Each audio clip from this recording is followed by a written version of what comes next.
Hello, I'm Dan Rather, and welcome to the CBS Evening News Online Edition. Just ahead, a bloody day in Iraq. Multiple bombings killed dozens, including many children. Also, scientists predict that Mount St. Helens may soon erupt. How they know is tonight's inside story. And the presidential joint appearance, what some people call a debate, and some of the surprising rules that have been imposed by the campaigns themselves. It's all starting now on the CBS Evening News Online Edition. This was an especially violent day in Iraq. Multiple car bombings and other attacks killed dozens of Iraqis and injured hundreds. At least 2 U.S. soldiers also were killed and more than a dozen wounded.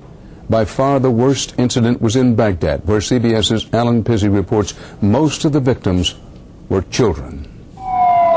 The triple bombing was a classic terrorist tactic known as a come-along. The first bomb caused mayhem. The second and third hit U.S. troops and rescue workers who rushed to help. The initial blast tore through a ceremony to mark the opening of a new sewage plant, the kind of project that is as essential as firepower in the fight to suppress the 17-month-old insurgency. Dozens were killed, most of them children, who had apparently come to get candies U.S. troops sometimes hand out at such ceremonies. Hours earlier, a suicide bomber blew up his car near a checkpoint in the town of Abu Ghraib, killing an American soldier and 2 Iraqi policemen. Nowhere seemed safe as a rocket attack on a U.S. logistics base near Baghdad killed another U.S. soldier and wounded at least 7 more. In yet another hit, a car bomb intended for the police chief in a northern town killed 4 Iraqis and wounded 16. Attacks on U.S. troops in September have averaged about 80 a day, double the figure for last month. By some counts, car and suicide bombings have also hit record levels. Growing instability that seems aimed at influencing both the upcoming U.S. presidential vote and Iraqi general elections scheduled for January. Iraqi officials continue to insist that coalition and Iraqi forces will restore control. But just how hard that is proving to be was all too obvious in Fallujah today. Is this democracy, the man shouts? Is this child Zarqawi? Local people claim the boy was the only survivor of a family hit in a U.S. airstrike. The military said targeted a safe house used by Abu Musa al-Zarqawi. Alan Pizzi, CBS News, Baghdad. More tremors shook Mount St. Helens in Washington state today, and with growing confidence, scientists predicted it will erupt soon, possibly by the weekend. They don't expect the volcano 100 miles south of Seattle to blow with devastating force as it did in 1980, but no one can be certain. CBS's John Blackstone has the inside story. The ominous rumble inside Mount St. Helens is sending a signal. Scientists are sure of that. But they're still trying to figure out exactly what the signal indicates.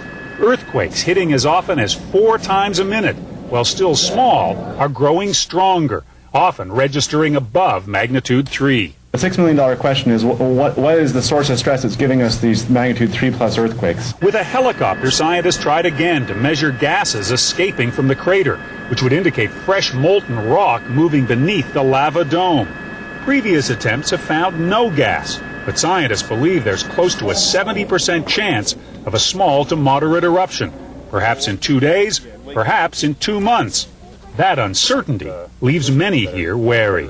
What happened in 1980, almost 25 years ago, that's still fresh in the minds of some of us who lived through it and survived it. Since the huge eruption in 1980 that blew away the side of the mountain, changed the landscape, and killed 57 people, no volcano has been studied more closely than Mount St. Helens.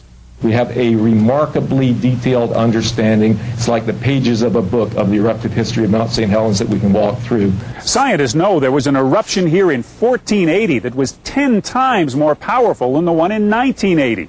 Well, they can tell with near certainty what happened 500 years ago.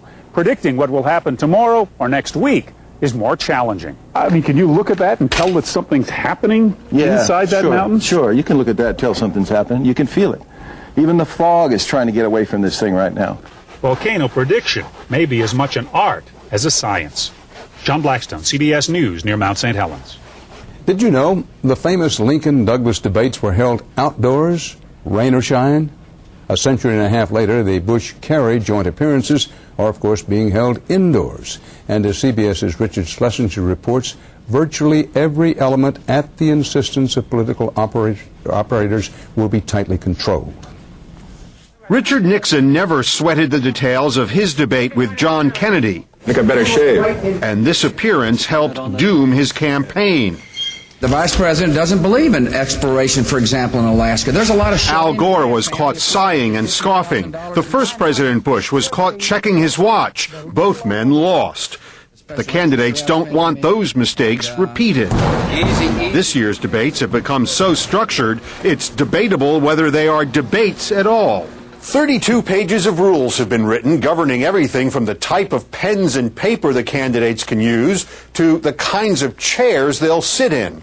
Very little is left to chance. In fact, Section 5, subsection F says during the debates, the candidates may not ask each other direct questions. These candidates don't want to make a mistake. Frank Fahrenkopf is the co-chairman of the Debate Commission. What kind of pens and what kind of paper do you think would be prohibited? I can't tell you that. We don't care. But the campaigns do, and they wrote the rules. So before the candidates walk onto this stage, the commission will actually have to approve pens and paper. Even the way the candidates shake hands has been orchestrated. Fahrenkopf says the candidates wouldn't show up without this agreement. The objective here is no surprises. Where even one when candidate, when you come out on stage, you have no idea how that's been negotiated over the years. The campaigns even demanded specific podiums, each one 50 inches high. Exactly.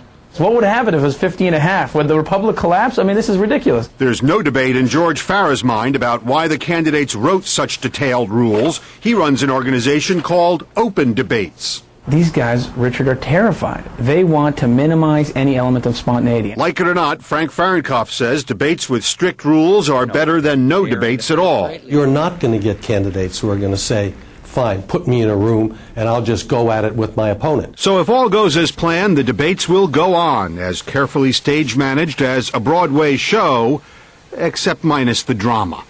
Richard Schlesinger, CBS News, New York. More stories are just a click away.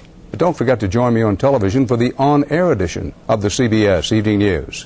On Friday, a high-tech analysis of the presidential debate and how the candidates did with those all-important uncommitted voters. For CBSNews.com, I'm Dan Rather.